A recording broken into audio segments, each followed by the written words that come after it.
kept his promise of selecting the country's first black woman for Supreme Court Justice. KPIX5's Sarah Donchi has more on this historic selection. This could certainly mark the beginning of a new chapter for the Supreme Court, and Senate Democrats say they want to push for a timely confirmation.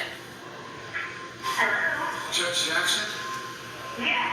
The White House shared an Instagram video of the opening of a new chapter for the Supreme Court, and Senate Democrats say they want to push for a timely confirmation. Hello? Judge Jackson? Yes. The White House shared an Instagram video of the phone call between President Biden and his nominee for the Supreme Court, Judge Ketanji Brown Jackson, the first black woman chosen to serve on the nation's The White House shared an Instagram. Democrats say they want to push for a timely confirmation. Hello? Judge Jackson?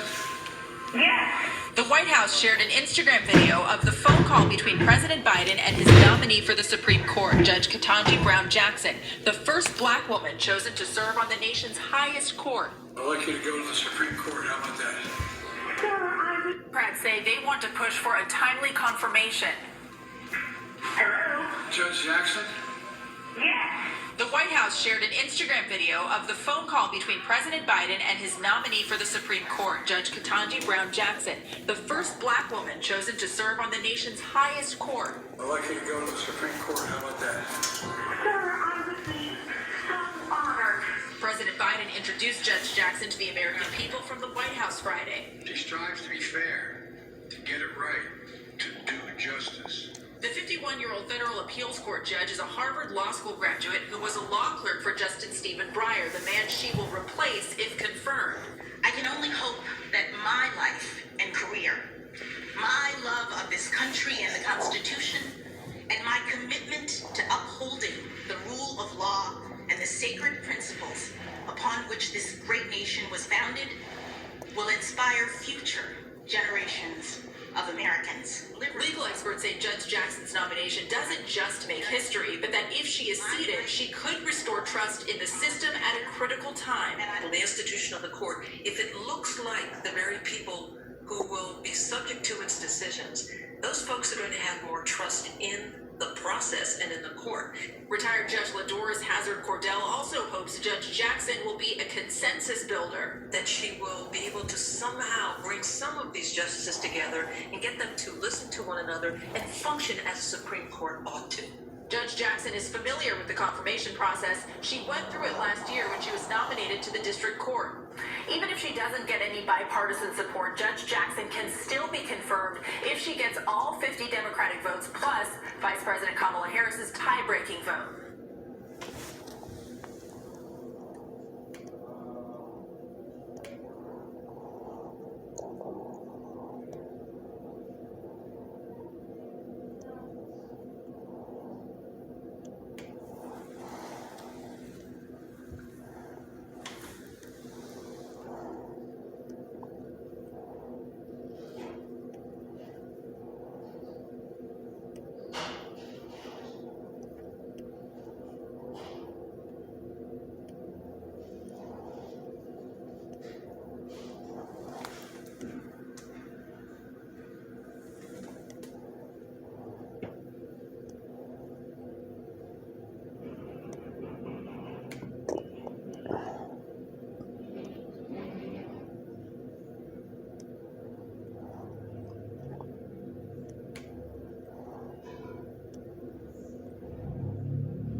Haven't looked like America.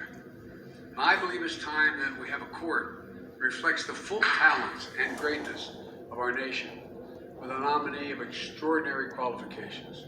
Thank you very much, Mr. President. I am truly humbled by the extraordinary honor of this nomination, and I am especially grateful for the care that you have taken in discharging your constitutional duty in service of our democracy with all that is going on in the world today.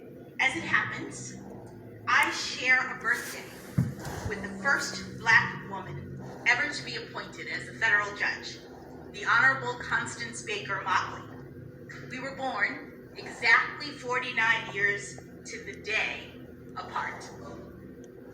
Today, I proudly stand on Judge Motley's shoulders, sharing not only her birthday, but also her steadfast and courageous commitment to equal justice under law. And if I'm fortunate enough to be confirmed as the next Associate Justice of the Supreme Court of the United States, I can only hope that my life and career, my love of this country and the Constitution, and my commitment to upholding the rule of law and the sacred principles upon which this great nation was founded will inspire future generations of Americans. Thank you again, Mr. President, for this extraordinary honor.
We'll hear argument next in 21A240, Biden, President of the United States versus Missouri, and the consolidated case.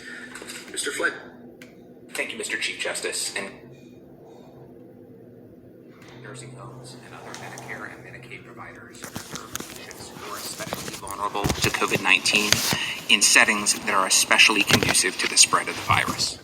The Secretary required those providers to make sure that their staff are vaccinated, subject to medical and religious exemptions, because he found that vaccination is the best way to prevent workers from infecting their patients with a potentially deadly disease.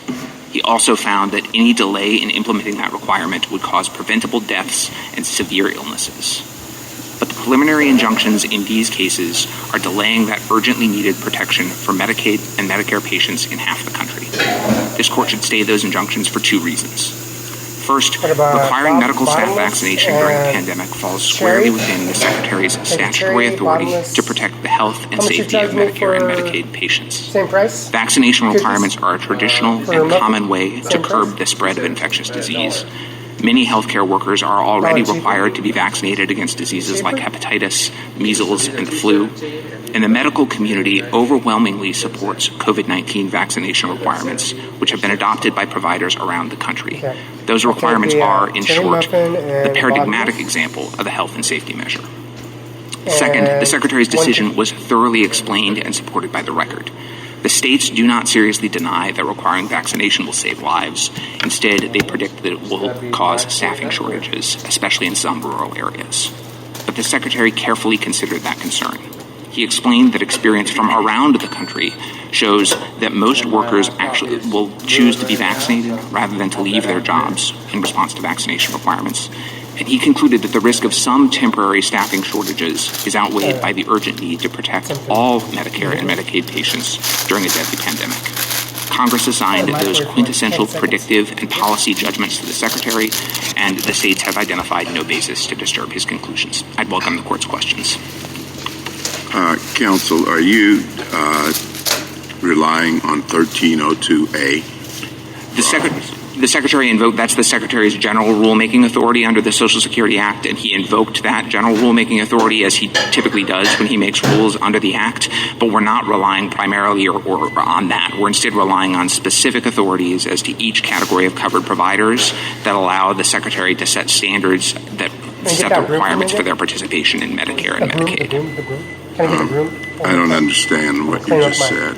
I'm sorry. The answer is yes, but not only on 1302. We also have specific statutes that speak to each of the covered providers here. So if I look at the language in 1302, which says that the Secretary shall make and publish such rules and regulations as may be necessary to the efficient administration of the functions with which each is charged under this chapter. You say there is more than that authorizing the Secretary. Correct, yes. What is that more? So the more is set forth. It's different as to each category of providers. So take hospitals. There, the additional authority is in Section 1395X E9, which authorizes the Secretary to set such requirements as he finds necessary in the interest of the health and safety of patients in Medicare and Medicaid. The Secretary cited other similar requirements that authorize him to set conditions of participation for each of the categories of providers, for nursing homes, for ambulatory surgical centers. All of those categories of providers are subject to similar requirements that say the Secretary gets to determine the requirements for their participation in Medicare and Medicaid. The Secretary has long relied on those specific statutory authorities to set forth detailed conditions of participation that are in the Code of Federal Regulations. And what he did here was say, I'm going to add an additional condition of participation pursuant to those specific authorities for each category of provider requiring vaccination against COVID-19. Has that been used in the past, the argument or the authority that you just set out? Has that been used to require vaccinations in the past? It has not, no. But the Secretary explained why not. He explained that this is a unique pandemic where we have unique access to effective vaccines. So he explained that in other settings, healthcare workers are typically vaccinated against communicable diseases because they got them during childhood when all of us did, or because state authorities have required vaccinations. But this is a uniquely deadly pandemic that because it is so new, those requirements haven't caught up and ensured the level of staff vaccination that you see in the context of other diseases. And that's why he found it necessary to step in with this requirement. One last, just a question. Don't you think it's a bit curious that you're placing significant reliance on a provision that speaks about necessary to the efficient administration to administer a vaccine that could have significant health consequences? Justice Thomas, I don't. So first of all, I just want to be clear again, I'm not claiming that that general authority alone would authorize the vaccination requirement. We're resting on the conditions specific to each category of provider, the vast majority of which, the ones covering 97% of the workers affected by this rule, specifically reference conditions aimed at health and safety. I think when you look at it in that context, it's clear that this is a paradigmatic health and safety requirement. Counsel, in which case is the relationship between the agency closer to the COVID-19 danger? In this CMS case that you're arguing before us now, or in the OSHA case that your boss just finished arguing?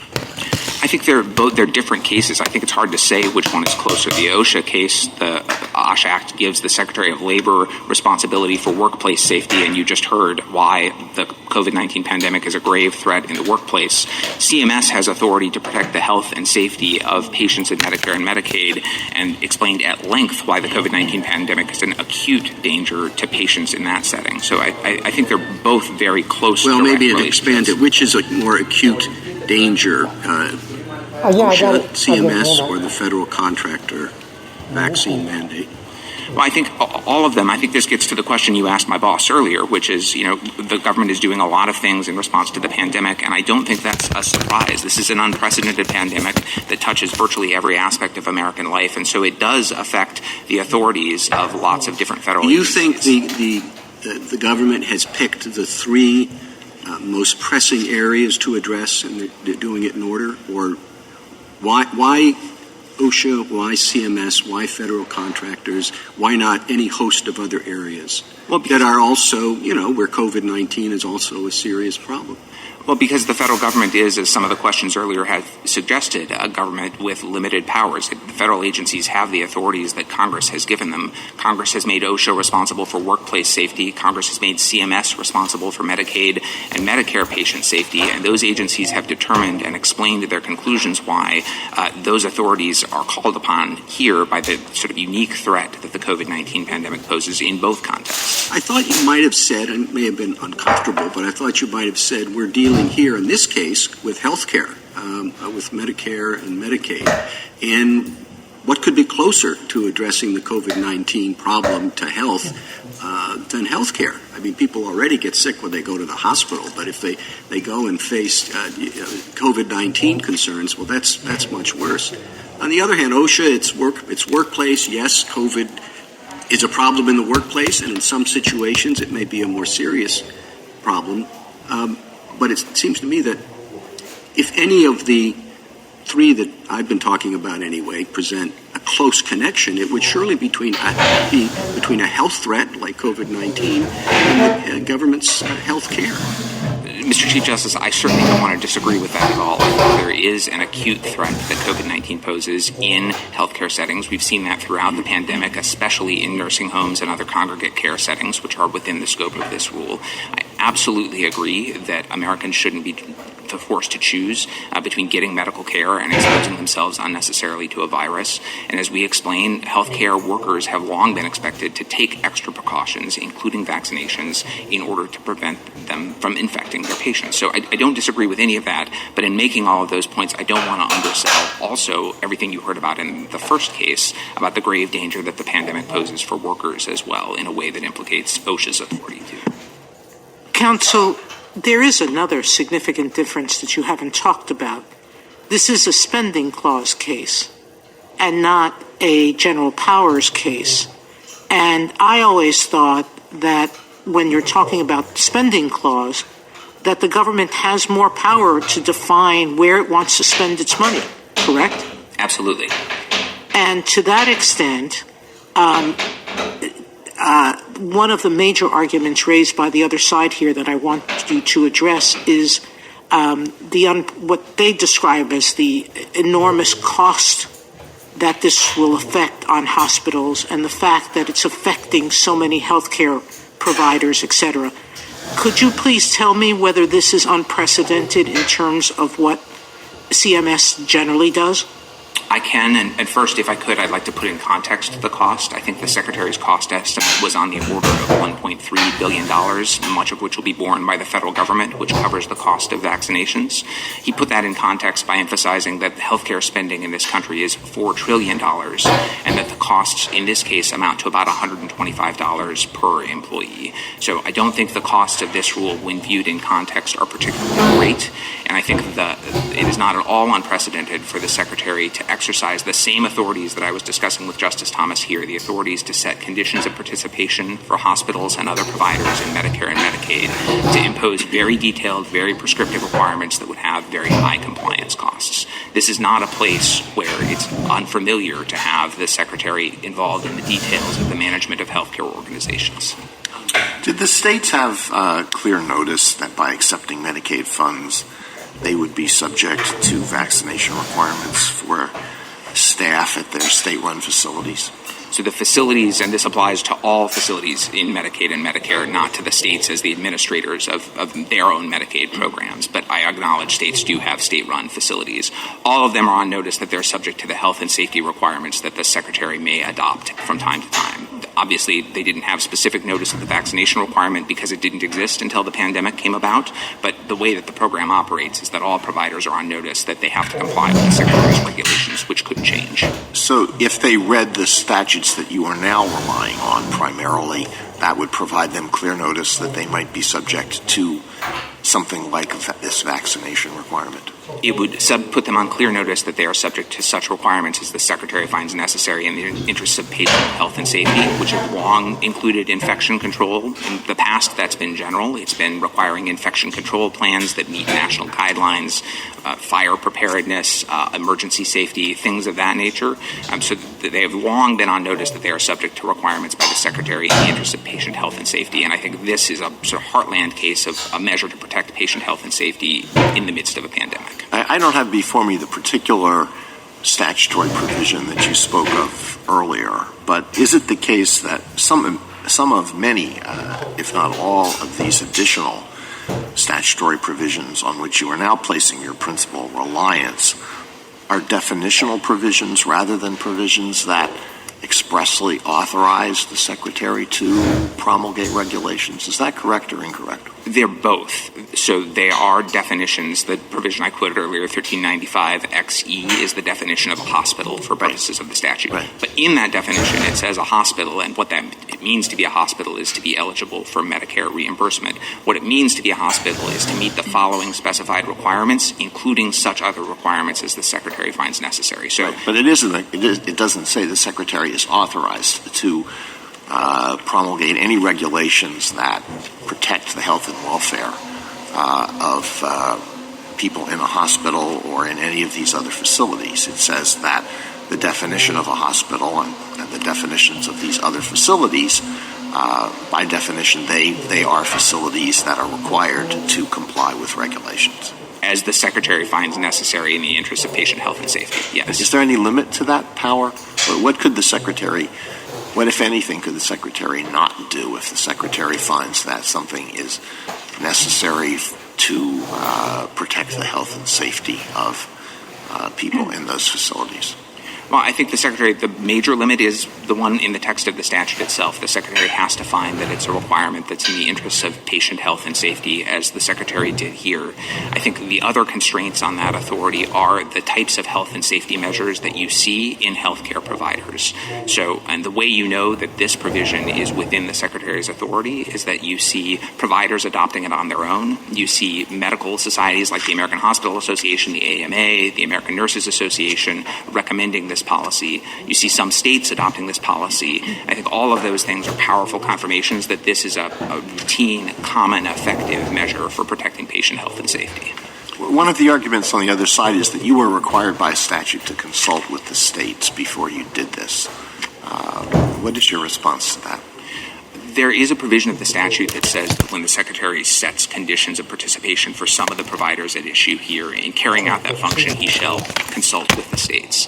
The statute doesn't say that that consultation has to happen before rulemaking, and the way that the Secretary has long understood that to function is to require consultation in conjunction with the notice and comment process. Isn't that an odd understanding of a consultation requirement? We're going to tell you to do something, and then after we've told you to do it, we're going to consult with you about what we've already said you have to do. I don't think so, Justice Alito, in the context of the provisions of the statute that also contemplate, as the APA does, that in some circumstances the Secretary will have good cause to act without notice and comment. So in the ordinary case, there's going to be notice and public comment, which has the benefits that Justice Barrett referred to earlier. When that happens, you should also be sure you consult with the states and with accrediting boards. But when there's good cause to skip that, the agency has long interpreted that to mean that it can defer consultation with the states to the parallel public comment process. Is there a good cause exception in the provision that requires consultation? There isn't, but there's no temporal requirement at all. So it's actually the other side that's asking you to read into that a requirement that had happened before rulemaking and to make that requirement apply even when the good cause exception is satisfied. And we don't think there's any basis to do that, certainly not in the Secretary's past practice. This has long been the way that the Secretary has interpreted this provision in conjunction with the good cause exception to notice and comment. Mr. Fletcher, can I follow up on the questions that Justice Thomas and Justice Alito have been asking about the facility-specific statutes? I think it was wise to shift your focus to those because of their references to health and safety. But I find it difficult because the language of each of those statutes is different, and not all of them reference health and safety. So, for example, I think the one on long-term care facilities is your best, because that's the one that also refers to or requires skilled nursing facilities to establish and maintain an infection control program. That one, I think, gives you a stronger case than the ones that don't mention health and safety at all. Or, for example, for ambulatory surgical centers, the provision on which you rely describes the benefits provided to an individual, and then it lists the kind of services that would be covered, right? And then parenthetically, it says, performed at an ambulatory surgical center, parentheses, that meets health and safety and other standards specified by the Secretary. It seems to me a heavier lift to say that that kind of aside in a parenthetical is a grant of authority to CMS to impose this kind of vaccination requirement on those who work at the ambulatory surgical center. So I guess my question is this. One, the government here seeking the stay of the injunction has the burden of showing likelihood of success on the merits, and I understand because of space limits and the number of statutes on which you're now relying, it would be hard to make the specific case for each of these provisions. But what if I think some of the provisions might support you and others don't? This was an omnibus rule, and even though the Secretary in a chart identified all these specific provisions, we don't really have before us the structural and textual arguments directed at each of these provisions. So what if I think some do and some don't? In an omnibus rule, what am I supposed to do? Well, so we agree entirely that the focus ought to be on the statutory text, and one of our complaints with the district court decisions in these cases is that they blew past all of those distinctions and didn't focus on the text at all. So we absolutely agree the text of these provisions should be the court's focus. In terms of how to think about them, I understand it's unwieldy. There are 15 different provisions. I would group them into two categories. There are 11 or so that we cite at pages 5 to 6 of our reply brief that include that specific health and safety language in different formulations, but all of them specifically referring to requirements in the interests of patient health and safety. And as we've explained, we think that this is the paradigmatic health and safety regulation, and that's reinforced by the consensus of the medical community, by other regulators, by practices of providers. Now, there are a few statutes that we cite at page 9 of our reply brief that don't include that specific language. Those statutes are the ones applicable to providers that employ about 3% of all of the workers covered by the rule. Now, our view is that all of those statutes still give the Secretary the authority to set standards or requirements for participating providers. And if you look at those provisions, what you find is that Congress was a little bit less detailed. In the hospital provision, the 1395X-E9, the preceding 8 sections all detail relatively nuanced, very specific requirements for hospitals. And then the E9 adds, and such other requirements as may be necessary. But what if I disagree? So I understand that your position is that all of these granted the Secretary authority. But what if I disagree? What if I say, for example, you suggested in a footnote in your reply brief that because such a small percentage of employees are covered by the statutes that don't reference health and safety, that we should just allow the injunction to remain in place only as to those. And let's say that I disagree with you that every single one of the statutes that references health and safety could be interpreted as a grant of rulemaking authority for the reason I suggested with ambulatory surgical centers. The rule is an omnibus rule. It wasn't adopted on a facility-by-facility basis. So if I assume the premise that I disagree with you that every single statute grants this authority, why shouldn't then we just leave the Fifth Circuit's injunction in place? Well, because I think to the extent you're looking at likelihood of success, that's the factor that this would be relevant to. I think that does depend, as you say, on the authorities as to each category of providers. And the Secretary included, in some sense, it's an omnibus regulation. He did it all at once, but he included specific severability language that we cite in that footnote. It's at page 61,608, and said if any of these provisions are no good, then the rest ought to stand. And so I think if you disagree with us on either the provisions that lack health and safety language, or if you disagree with us on the ones that have it, although I want to talk about both of those things to hopefully persuade you otherwise, I think the result would be we don't have a likelihood of success at obtaining prevailing on those provisions. But that wouldn't justify allowing injunctions to remain in place as to all of the other provisions, especially those that cover the vast majority of workers.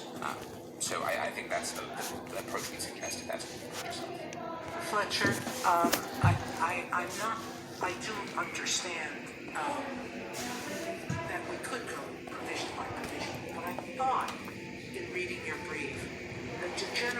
authority to pass regulations to, with respect to the Secretary's funds.